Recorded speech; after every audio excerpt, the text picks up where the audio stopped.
Bueno, veamos entonces el problema 7 de la cartilla. Este problema 7 es un problema que ya involucra el concepto de motores como máquinas térmicas y por lo tanto de procesos cíclicos, ¿sí?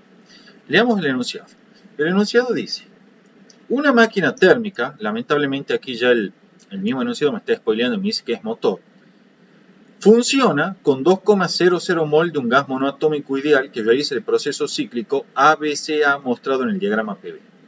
Bueno, ahí vamos a dejar de leer y yo voy a venir aquí al diagrama PV que lo tengo copiado. El mismo enunciado me dice de que el ciclo se recorre en la forma ABCA.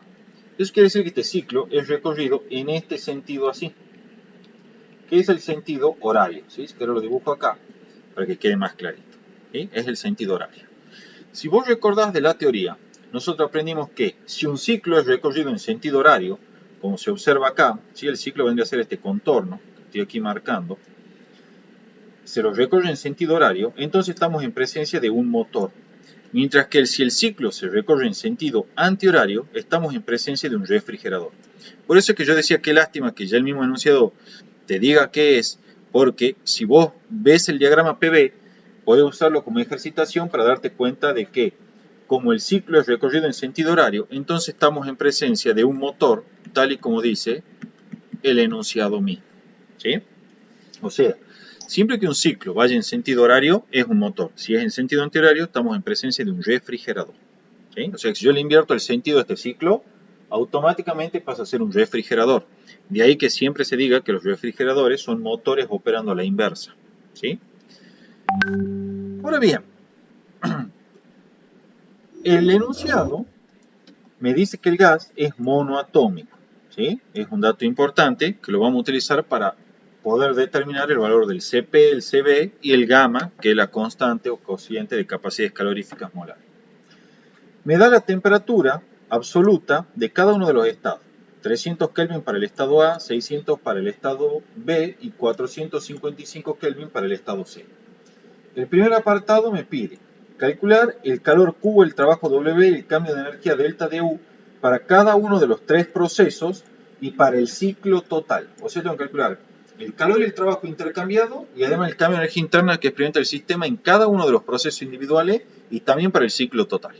Bueno, resolvamos entonces el problema. Vamos por parte. Comencemos con lo básico, ¿sí? Que es analizarlo proceso a proceso. Vamos con el primer proceso, vamos por orden. Este primer proceso es el proceso AB, que estoy marcando o remarcando acá, que es un proceso isocórico. ¿Sí? Es un proceso de calentamiento isocórico, es decir, a volumen constante. Nosotros sabíamos que en tal proceso, debido a que el sistema ni se expande ni se comprime, el trabajo durante este proceso isocórico entonces va a ser nulo, es decir, el trabajo durante el proceso AB es igual a cero porque el volumen permanece constante, no hay ni expansión ni compresión del sistema. Por lo tanto, la primera ley de la termodinámica se reduce al hecho de que todo el cambio de energía interna en tal proceso isocórico se debe exclusivamente a un intercambio de energía en forma de calor con el medio ambiente. O sea, el cambio de energía delta de U es igual al calor absorbido durante tal proceso isocórico. Esto es una consecuencia de la primera ley, la vimos en la teoría. También aprendimos que para todo par de estados, el cambio de energía interna siempre viene dado por N por Cv por delta de T. Esto vale para cualquier par de estados. Entonces, en particular, valen para el estado A y B del proceso isocórico. Entonces, será el cambio de energía interna igual al calor es igual a N por Cv por la temperatura final, que es la temperatura del estado B, menos la temperatura inicial, que es la temperatura absoluta del estado A. Hacemos las sustituciones numéricas. El número de moles es 2,0 según me indica el problema. La temperatura del estado B es 600 Kelvin y del estado E 300 Kelvin. Ahora bien, ¿qué es este 3 medio de R? Si vos recordás, el Cv para un gas monoatómico era 3 medio de R y para un gas diatómico era 5 medio de R. Como estamos en presencia de un gas monoatómico según el enunciado, debo usar este valor de calor específico molar a volumen constante y es el que introduzco en esta ecuación.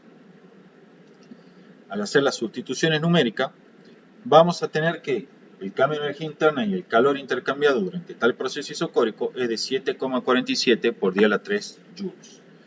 ¿Tiene alguna duda hasta acá? Mira. Vamos a pasar ahí. Veamos ahora. No. Bien. Veamos ahora el siguiente proceso, que es el proceso BC. ¿Sí? El proceso BC, me lo indica el mismo enunciado, es un proceso adiabático. Nosotros sabemos que por definición, en un proceso adiabático, el calor intercambiado es igual a cero. Entonces, el calor intercambiado durante el proceso BC es igual a cero. Ahora bien, nos quedaría calcular el trabajo y el cambio de energía interna durante tal proceso adiabático. Por primera ley de la termodinámica, el cambio de energía interna durante el proceso BC va a ser igual al calor intercambiado, que es cero, menos el trabajo hecho durante el proceso adiabático BC. Entonces, la primera ley me dice, el trabajo BC es igual al negativo del cambio de energía interna. Lo que me está diciendo esta expresión de la primera ley para el proceso adiabático es que cualquier cambio en la energía interna de nuestro sistema se debe exclusivamente a un intercambio de energía en forma de trabajo entre el sistema y el medio ambiente. ¿Sí?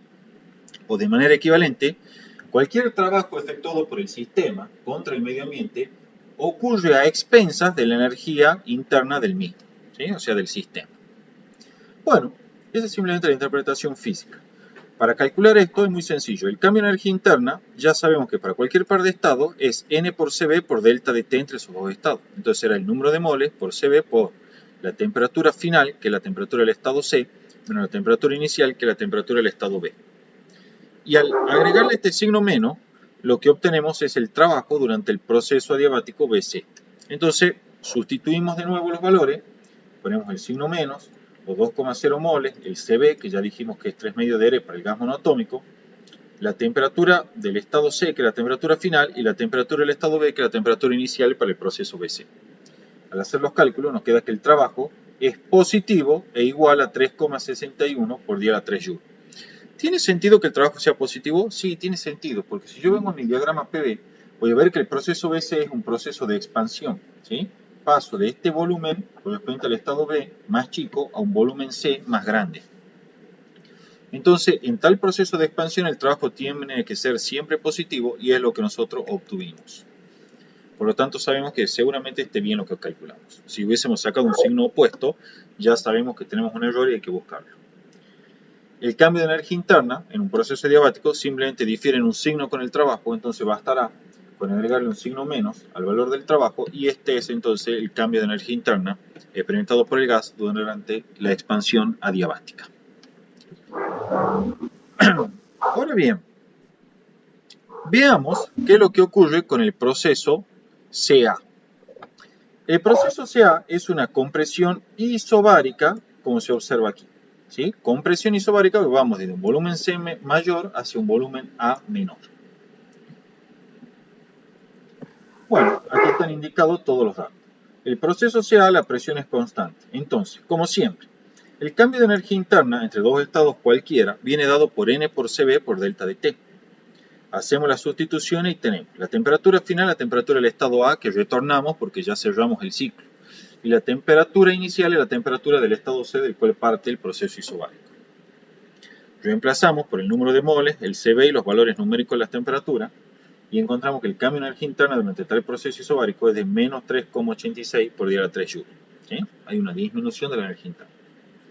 Para calcular el calor intercambiado con el medio ambiente durante el proceso isobárico, usamos la conocida ecuación que vimos en la teoría para el proceso isobárico, que es N por Cp, que es el calor específico molar asociado a los procesos de presión constante, por delta de T.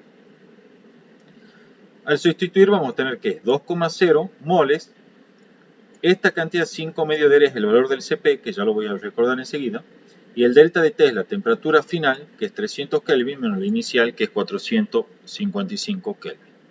El Cp era 5 medio de R para un gas monoatómico, de allí que lo haya puesto ahí 5 medio de R, o bien 7 medio de R para el gas diatómico.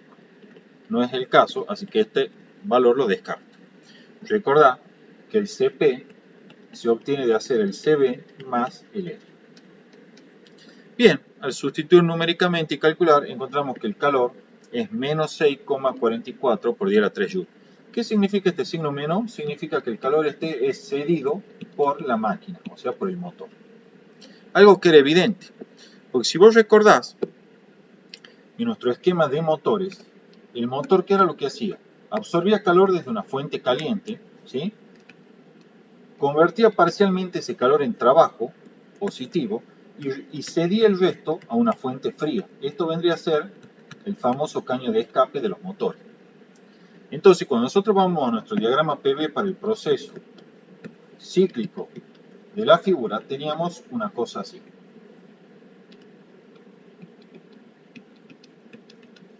Yo sé que en este proceso, que es el adiabático, el calor intercambiado era igual a cero por definición del proceso adiabático.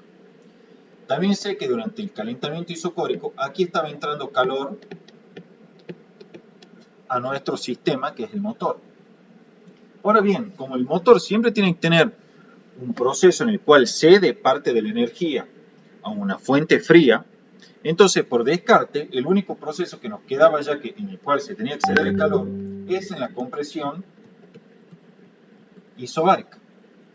Entonces, es correcto que aquí hayamos obtenido un valor negativo de calor para el proceso isobárico, debido a que no quedaba otra, en ese proceso es donde el calor tiene que haber sido cedido a la fuente fría. Recuerda que todo motor siempre tiene que absorber calor de una fuente caliente, lo convierte parcialmente en trabajo y siempre, sin excepción, debe ceder algo de calor a una fuente fría. Si eso último no ocurriera, estaríamos contradiciendo lo que se llama el postulado de Kelvin-Planck de la segunda ley de la termodinámica, que dice básicamente que es imposible que una máquina térmica tenga un rendimiento del 100%. Bien, ya tenemos entonces calculado el calor durante el proceso CA. Para calcular el trabajo durante el proceso CA, que es el proceso isobárico, podemos proceder de dos formas distintas. La primera es, aplicamos la primera ley de la termodinámica. Total, ya tenemos el calor y el trabajo. Y de aquí, ya tenemos el calor y el delta de U, y podemos calcular entonces el trabajo, que es nuestra incógnita. Entonces, despejo de allí el trabajo y me queda trabajo durante la compresión isobárica es igual al calor durante esa compresión menos el cambio de energía interna durante esa compresión. Al reemplazar numéricamente, recordemos que el calor y el cambio de energía interna ya lo teníamos, tenemos que el trabajo es menos 2,58 por 10 a la 3 Joule. Que el trabajo sea negativo está correcto porque estamos en presencia de una compresión, las cuales siempre tienen asociado un trabajo negativo. ¿Hay otro camino para resolver el trabajo? Sí, desde luego. Como la compresión era isobárica, podría haber aplicado directamente la ecuación P por delta de B, donde el volumen final era el volumen A y el volumen inicial era el volumen C. Al reemplazar numéricamente, también podrían haber hecho la fórmula alternativa para el trabajo en un proceso isobárico, que es N por R por delta de T. Yo les dije que estas dos alternativas, P por delta de B y N por R por delta de T, que las di en la teoría, se podían demostrar su equivalencia a partir de la ecuación de estado del gas ideal. De hecho, es muy fácil, fíjate. Si yo aplico la distributiva, multiplico este por este y este por este, voy a tener P por BA menos P por BC. Y como el gas es ideal, este P por BA es igual a N por R por la temperatura A y este P por BC es N por R por la temperatura C. Entonces saco factor común N por R y me quedará N por R por la temperatura A menos la temperatura C. Y esto es el delta de T. ¿Sí? Esa es la demostración que prueba la equivalencia entre la expresión P por delta de B y N por R delta de T para calcular el trabajo durante un proceso isobárico. Bueno, yo como ya tenía las temperaturas del estado A y del C, voy a utilizar esta segunda alternativa. Reemplazo numéricamente y encuentro desde luego que el trabajo es menos 2,58 por 10 a la 3 Joule, tal y como calculamos acá arriba. ¿Sí? O sea, cualquiera de los dos métodos es totalmente válido y dan el mismo resultado. Con eso entonces ya tenemos los trabajos, los calores y los cambios de energía interna asociados a todos los procesos que constituyen el ciclo. Ahora bien, ¿cómo hacemos para calcular el cambio de energía interna, el calor y el trabajo a lo largo del ciclo completo? Bueno, esto ya lo vimos, ¿sí? Pero recordemos algo que era claro. En primer lugar, en todo ciclo, cualquiera sea el ciclo, ¿sí? Yo acá dibujo uno arbitrario, partimos de un estado A, ponele, y volvemos a ese mismo estado A. Se verifica que, como la energía interna es una función de estado, esto es, depende exclusivamente del estado y no de la manera en la que se alcanza dicho estado, podemos concluir que la energía interna del estado A cuando comienza el ciclo es igual a la energía interna que va a tener el estado A cuando finalice el ciclo. Porque es una función de estado, depende únicamente del estado. Entonces el cambio de energía interna al cabo del ciclo va a ser la energía de A menos la energía interna de A, y esto es 0. Entonces concluimos que el cambio de energía interna en cualquier ciclo es igual a 0. Alternativamente podríamos utilizar esta ecuación y decir, bueno, el delta de U del ciclo es N por CB por la temperatura final, que es la temperatura de A, menos la temperatura inicial, que también es la temperatura de A, porque voy y vuelvo al mismo estado. Esto desde luego se hace 0 y el cambio de energía interna en un ciclo es igual a 0. Cualquiera de las formas me llevan a la misma conclusión. Entonces ya sabemos que en un ciclo el cambio de energía interna es siempre 0 y esto se cumple para todo ciclo. Ahora bien, ¿qué es el calor intercambiado durante un ciclo? El calor intercambiado durante un ciclo es la suma algebraica de todos los calores intercambiados durante todos los procesos que constituyen el ciclo. Entonces, en nuestro problema será el calor intercambiado en el proceso AB más el calor intercambiado en el proceso BC más el calor intercambiado en el proceso CA. El proceso BC era un proceso adiabático y en ese proceso no existe intercambio de energía en forma de calor. Entonces solamente era la suma algebraica del calor intercambiado en el proceso AB más el calor intercambiado en el proceso CA. Es suma algebraica, o sea que deben ir con su signo. Esto es, para el proceso AB lo habíamos calculado y era 7,47 por 10 a la 3 joules. Y para el proceso CA también lo calculamos y era un calor negativo, lo que implicaba que el calor era cedido, y era de menos 6,44 por 10 a la 3 joules. Entonces esto así es el calor intercambiado en el ciclo, 1,0 por 10 a la 3 joules, suma algebraica de todos los calores en todos los procesos. De manera análoga, podemos hacer lo mismo para un trabajo en el ciclo. El trabajo en el ciclo es la suma algebraica de todos los trabajos efectuados durante todos los procesos que constituyen el ciclo. Esto es, el trabajo durante el proceso AB, más el trabajo durante el proceso BC, más el trabajo durante el proceso CA. Suma algebraica, deben ir con su signo. El proceso AB era un proceso isocórico, volumen constante, y habíamos determinado que el trabajo era 0, porque el sistema ni se expandía ni se comprimía durante tal proceso. Entonces el trabajo en el ciclo es directamente la suma del trabajo BC más el trabajo CA. El trabajo BC era la expansión adiabática y era positivo y era 3,61 por 10 a la 3 joules. El trabajo CA era una compresión isobárica, era negativo y es menos 2,58 por 10 a la 3 joules.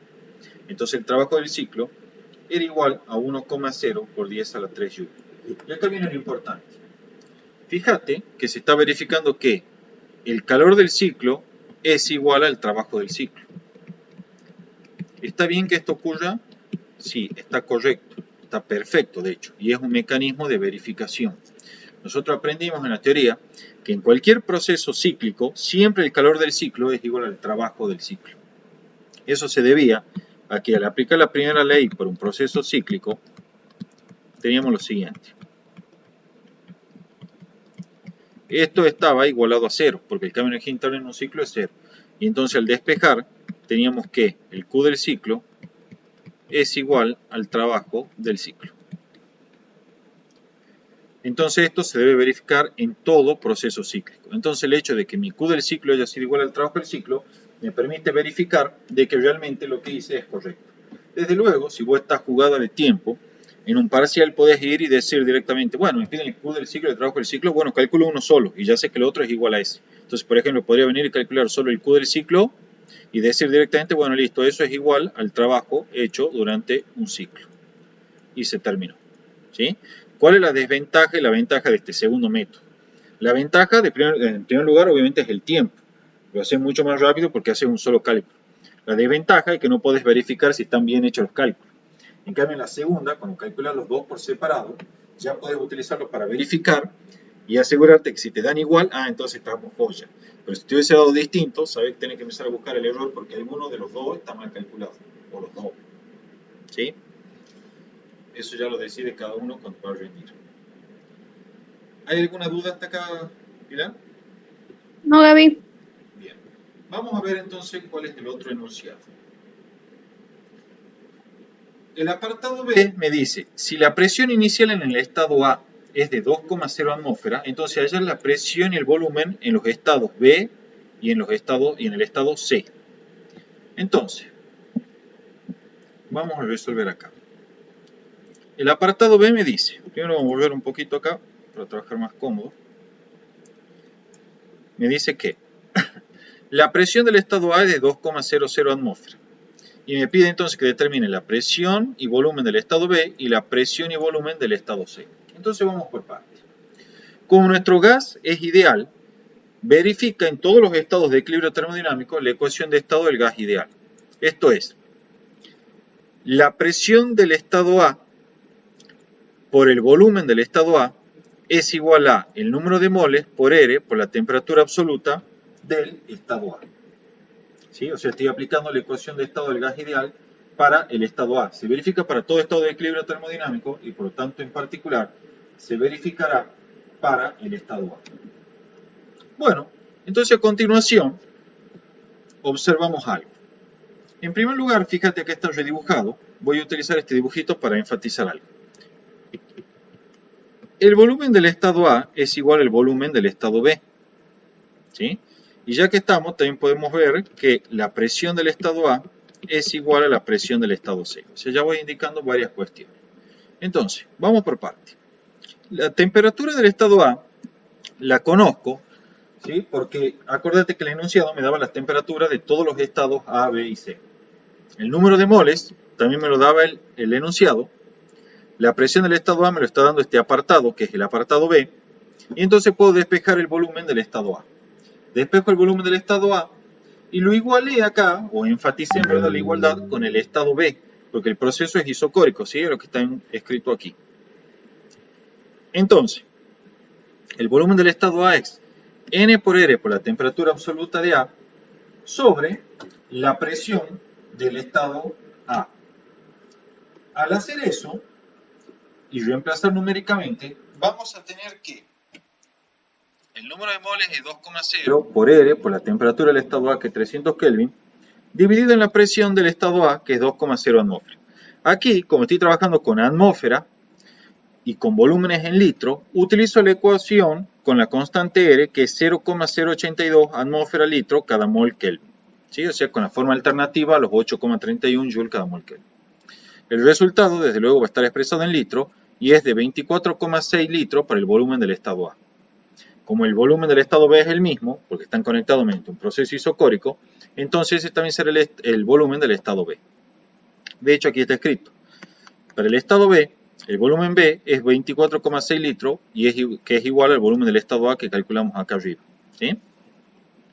Para calcular la presión del estado B, de nuevo, como es un estado de equilibrio termodinámico, aplicamos la ecuación de estado del gas ideal. Esto es, presión de B por volumen del estado B por N por R por la temperatura absoluta del estado B.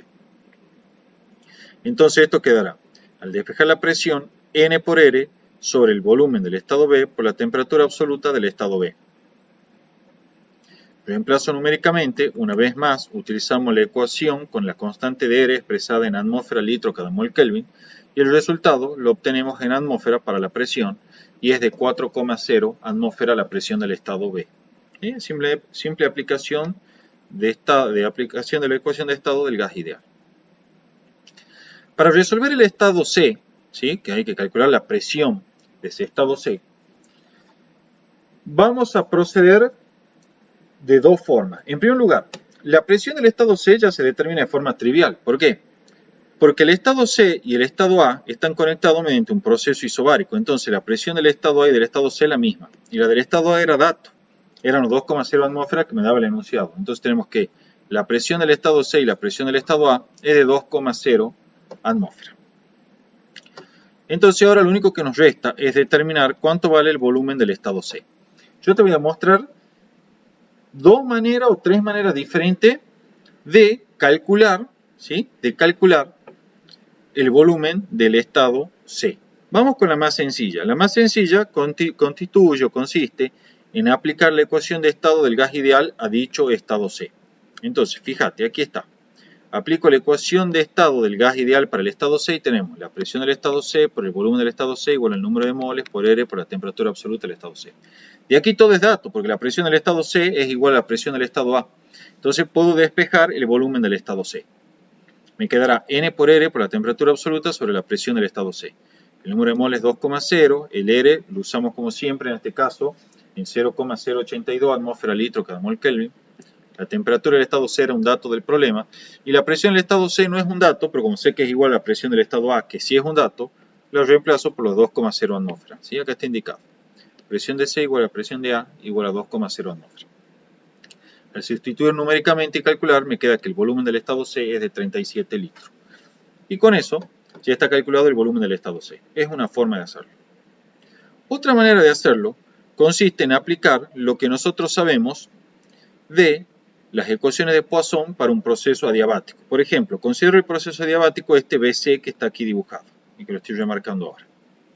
Nosotros sabemos que para todo par de estados, como pueden ser por ejemplo un estado H y un estado I, que vivan, vamos a enfatizarlo aquí, para todo par de estados H e I, que vivan dentro de la misma adiabata, se verifica que la presión del estado H por el volumen del estado H a la gamma es igual a la presión del estado I por el volumen del estado I a la gamma, o bien es igual a la temperatura del estado H por el volumen del estado H a la gamma menos 1, y es igual a la temperatura del estado I por el volumen del estado I a la gamma menos 1. Esto se cumple o se verifica para todo par de estados H e I dentro de la misma adiabata. Entonces, en particular, se va a verificar para el estado B y C que pertenecen a la misma adiabata. Ambos están en el extremo de la adiabata, pero en definitiva pertenecen a la misma adiabata.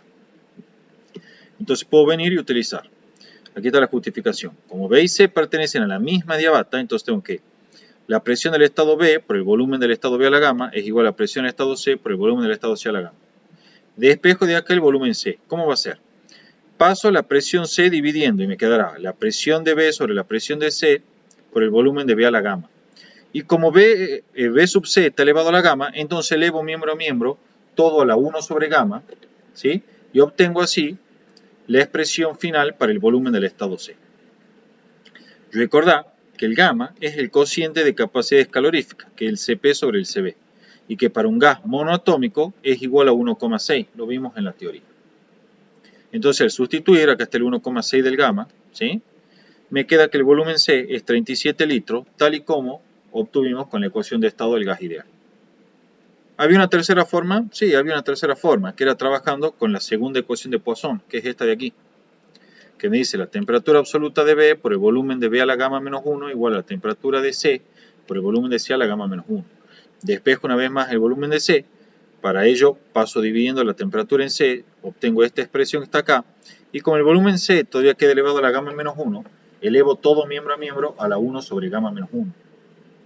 ¿Sí? Entonces, reemplazamos numéricamente, no lo hice acá el cálculo, pero te va a quedar desde luego 37 litros, al igual que antes. ¿Sí? O sea que tenés varias maneras de resolverlo y con todas va a llegar a la misma. Usa siempre la que sea más sencilla para que ahorres tiempo y evites cometer errores. ¿Hay alguna duda hasta acá, Pilar? Antes que veamos el último apartado. No, Gaby. Bien, vamos entonces a proceder con el apartado C. No vamos a leer el enunciado, directamente vamos a hacer lo que nos pide. El problema nos pide simplemente en el apartado C que determine el rendimiento de la máquina, ¿sí? Que determine el rendimiento del motor. Si vos recordás la teoría, nosotros, en verdad yo le dejé como tarea que vean el video de motores y refrigeradores, sí que es un video muy cortito donde explico toda esta parte. En esa teoría yo defino el rendimiento de un motor, no es que lo defino yo, en realidad es así, ¿sí? Se define el rendimiento de un motor, o sea, una máquina térmica de la siguiente forma. El rendimiento es el trabajo hecho al cabo de un ciclo dividido en el calor absorbido total durante todo el ciclo. ¿Qué quiere decir el calor absorbido total? Significa que si vos tenés un proceso cíclico en el cual hay 37.000 procesos durante los cuales el calor es absorbido por el sistema, entonces el Q absorbido que va acá es la suma de esos 37.000 calores absorbidos durante esos 37.000 procesos. Ahora la pregunta será, ¿y cómo hago para darme cuenta si el calor es absorbido o cedido? Fácil, una vez que vos has hecho todo el análisis del proceso, ¿sí? Del proceso cíclico, los calores absorbidos van a ser aquellos calores que te hayan quedado con signo positivo. De manera que el calor absorbido total va a ser la suma de todos estos calores que tienen signo positivo. No incluís en esa suma a los calores cedidos, esto es, a los calores que tienen signo negativo. Entonces, si vos venís a nuestro diagrama PV, teníamos dos calores intercambiados. Uno era en el proceso AB y otro en el proceso CA. En el proceso BC, recordad que el calor intercambiado era cero porque el proceso era adiabático. Entonces, El único calor positivo en nuestros cálculos era el que aparecía durante el proceso AB. ¿Sí? Si nosotros volvemos acá a los cálculos, vamos a encontrar, fíjate, que el calor en el proceso CA era negativo. ¿Sí? O sea que era un calor cedido. Mientras que el calor en el proceso AB, aquí está indicado, era positivo. O sea que es un calor absorbido. En otras palabras, en nuestro ciclo, como está indicado acá, el calor es absorbido por el sistema durante el calentamiento isocórico AB y era cedido por el sistema durante la compresión isobárica CA. Entonces el calor absorbido en nuestro problema es directamente, como indica acá, es igual al calor AB. O sea, no incluye ningún otro calor porque el otro calor que aparece es negativo y por lo tanto es calor cedido y no absorbido. Hoy yo le explicaba a la mañana a los chicos, si vos tenés un ciclo, por ejemplo, que tiene esta forma, este ciclo absorbe calor en este proceso isocórico, en este proceso isobárico, en este otro proceso isocórico, ¿sí? Y en este tercer proceso isobárico.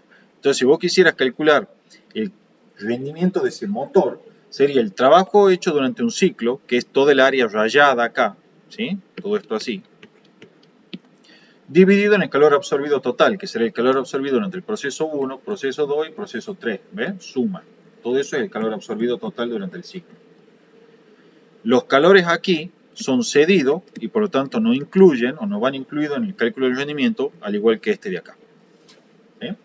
Entonces, siempre que utilices el calor absorbido en la expresión del rendimiento, es importante que tengas en cuenta que la suma de todos los calores positivos de todos los procesos incluidos en el proceso cíclico ejecutado por el motor, sin incluir, desde luego, los calores negativos, que son calores cedidos. ¿Sí? Entonces, nuestro problema es muy sencillo. El rendimiento es trabajo del ciclo sobre Q absorbido. El Q absorbido solo se absorbe durante el proceso AB, entonces directamente el QAB. Reemplazamos numéricamente y tenemos que el trabajo del ciclo es 1,0 por 10 a 3 Joule, lo habíamos calculado anteriormente, dividido en el calor absorbido, que es 7,47 por 10 a 3 Joule. El rendimiento es de 0,13. Algo importante, que es una consecuencia del postulado de Kelvin-Planck de la segunda ley de la termodinámica, es que este rendimiento siempre te tiene que quedar menor que 1. Si te queda igual a 1 o mayor que 1, ya está mal el ejercicio. Este postulado, el que yo te decía hace un rato, que indica que ninguna máquina térmica que opera cíclicamente puede tener un rendimiento, ¿sí?, que sea igual o mayor al 100%. En otras palabras, es imposible que una máquina térmica que opera cíclicamente absorba calor desde una fuente caliente y lo convierta totalmente en trabajo sin producir ningún otro efecto. Eso no existe. Siempre este rendimiento tiene que ser menor que 1. Siempre. Todo esto te he explicado en ese apunte y en ese video de motores y refrigeradores. Es muy cortito.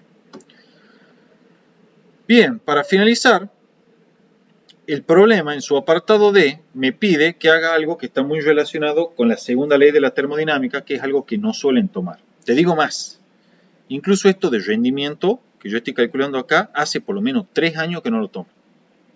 ¿Sí? Pero yo igual decidí hacerlo, porque para mí es un tema posta, pero hace 3 años por lo menos que no lo tomo. El apartado D me pide que calcule el rendimiento de una máquina de Carnot que está operando entre las mismas temperaturas extremas que la máquina del enunciado. La máquina de Carnot está descrita, ¿sí?, en ese video que yo subí sobre refrigeradores y motores, pero te la explico rápidamente. La máquina de Carnot es una máquina que opera cíclicamente de la siguiente forma. Experimenta una expansión isotérmica, sigue una expansión adiabática, sigue una compresión isotérmica y sigue una compresión adiabática de manera tal que cierre el ciclo. Esa es una máquina de Carnot. Más precisamente, un motor de Carnot. ¿Cómo sé que es un motor? Porque el ciclo es recorrido en sentido horario. Bueno, el rendimiento de esa máquina de Carnot se puede calcular mediante esta expresión. Es 1 menos la temperatura T sub A sobre la temperatura T sub B. La temperatura T sub A es la temperatura más fría de la máquina de Carnot, o sea, la temperatura de la fuente o foco frío, y T sub B es la temperatura del foco caliente de la máquina de Carnot. O sea, esto sería la temperatura T sub B y esta sería la temperatura T sub A. Igual no hace falta que lo hagas al dibujito, ¿no?, porque simplemente aplicar una ecuación. Ahora bien, La máquina de Carnot me dice que opera entre las mismas temperaturas extremas, ¿sí?, que nuestro motor. Entonces, ¿cuáles son las temperaturas extremas de nuestro motor? Las temperaturas extremas, ¿sí?, cuando las vemos acá en el enunciado, primero veamos cuáles son las temperaturas. Las temperaturas son de 300, de 600 y de 455 Kelvin. Entonces es obvio que las temperaturas extremas, la de 300 Kelvin y la de 600 Kelvin. La de 455 está en el medio de esas dos, entonces no es una temperatura extrema. Entonces la máquina de Carnot, me dice el enunciado, opera entre estas mismas dos temperaturas extremas. Entonces me está diciendo que en la formulita del rendimiento de la máquina de Carnot utilice como temperatura extrema los 300 y 600 Kelvin. Entonces yo vengo acá a nuestro problema y calculamos el rendimiento entre esas temperaturas extremas, de 300 y 600 Kelvin. El rendimiento es de 0,5. La idea de este enunciado, ¿sí?, de este apartado D, es que comprobemos prácticamente, o sea que verifiquemos de forma práctica, el teorema denominado teorema de Carnot. Primero veamos una conclusión y después lo enunciamos el teorema de Carnot para que quede claro.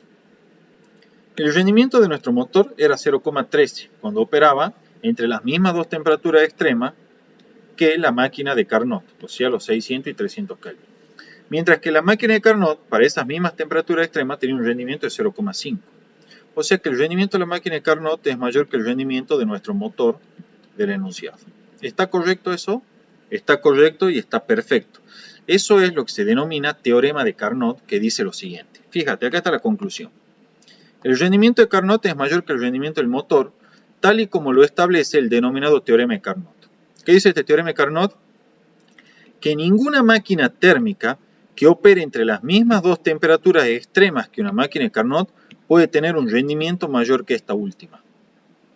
O sea, lo que me está diciendo este teorema matemáticamente es que siempre el rendimiento de Carnot es mayor que el rendimiento de un motor, ¿sí?, es mayor o igual que el rendimiento de un motor cuando esas dos máquinas están operando entre las mismas dos temperaturas extremas. Más aún, el único caso en el que el rendimiento de nuestro motor va a ser igual al rendimiento de la máquina de Carnot va a ser en aquel caso que nuestro motor sea efectivamente la máquina de Carnot. En cualquier otra situación, el rendimiento de nuestro motor siempre va a estar por debajo del de la máquina de Carnot. Se dice que la máquina de Carnot es la máquina más eficiente que existe entre dos temperaturas dadas. ¿Sí? Y con eso queda terminado todo el problema. Esto último que está explicado acá está muy vinculado con la segunda ley de la termodinámica, ¿sí? La segunda ley de la termodinámica, como te digo, hace mucho tiempo que no la tomo.